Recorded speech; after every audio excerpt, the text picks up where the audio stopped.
طب لو احنا بنتكلم على ايه هي انواع الصدمات، يعني هل انا مثلا ممكن يبقى عندي تروما من وانا صغيرة، هل ممكن يبقى عندي تروما بسبب عنف، ايه هي انواع الصدمات؟ بصي، انواع الصدمات لو قسمناها الكاتيجوريز يعني في منها اكيوت وفي كرونيك وفي كومبلكس. اكيوت اللي هو حاجه حصلت مره واحده بس مم. وكانت حاده وجامده جدا وقويه جدا، زي مثلا تحرش او حادثه عربيه مفاجاه. كرونيك يعني حاجه مستمره حصلت معايا اكتر من مره، يعني زي العنف المنزلي مثلا. مم. اوكي.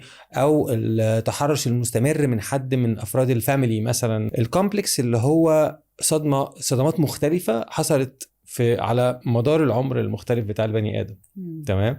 يعني حصلت لي صدمه بسبب حاجه وانا صغير، صدمه بعديها وانا في التين ايج، وصدمه بعد كده وانا كبير، وهكذا. في صدمات تانية بتصنف على انها سكندري. يعني ايه؟ يعني هي ما حصلتليش انا، حصلت لك انت صدمه مثلا وانا كنت قريب منك او سمعت منك، فانا بقيت اخاف من نفس الحاجه او بقى عندي مشكله مع نفس الحاجه اللي حصلت لك. ممكن تبقى حاجات كولكتيف، يعني العقل الجمعي بتاعنا بيقول ان احنا عندنا مشكله ما، صدمه ما. فور اكزامبل لو حصل كارثه طبيعيه،